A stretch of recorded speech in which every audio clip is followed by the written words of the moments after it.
what's up you guys, this is Rob from Plays, and today on #confirmed, we are getting an early look at Oberon's Rework. Now, on last night's primetime, the lovely ladies of the Lotus gave us a sneak peek at Oberon's Rework that is currently live on the dev server. However, I do want you to keep in mind that since these are not currently live in-game, they may be subject to change. But due to the fact that it is currently in a state that can be previewed to the public, and not just a bunch of numbers on the screen, I figured I'd do a bit of sharing, especially since the ETA on this is looking to be as early as the end of this month or the beginning of next month. So starting off with Smite, it got a nice new visual rework, and its projectile's damage will now scale off of the health of the initial enemy targeted. So simply put, the beefier the target, the more damage its projectiles will do. Next up, Hallowed Ground got a pretty sizable change. It now has a larger range and is no longer a strip, but instead is an arc whose width is determined by your modified range. It still clears procs, will inflict the radiation status onto enemies, and is being tweaked so that it'll do more damage. In addition, it also has synergies with Oberon's Renewal and Reckoning.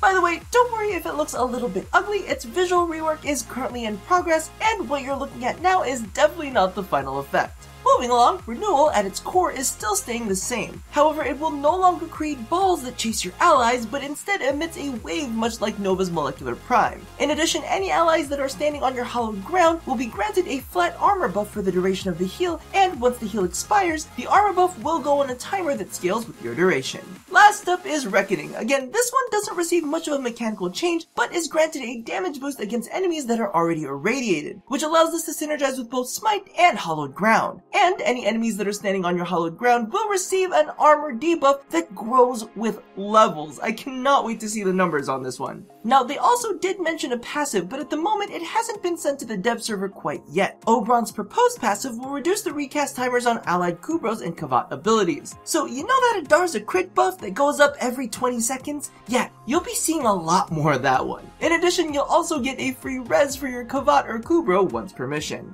They also touched on the fact that there will be no animation changes for the rework, but that they have trimmed certain cast animations. So expect to be able to get back into combat just the slightest tad bit faster. And don't worry, for those of you curious, they will be tweaking some of the augments to better fit with the rework. Now, that about does it for this episode. I personally think that the rework is going to be pretty nifty. Honestly, a lot of it for me will be determined by Hallowed Ground's base range, and I am very curious to see the numbers on the armor buff that you'll be granted for comboing it with Renewal. Regardless, that's just me. Let me know how you feel in the comments below about what's been #confirmed. So thank you all for watching this installment. If you haven't already caught it, be sure to check out my episode on the discussion over the Priest Frames data mines, as well as my most recent installment of the Daily Grind. Now, don't forget to do all the things that I asked you to do at the end of every one of these, and as always, love somebody, hurt nobody, and touch yo body.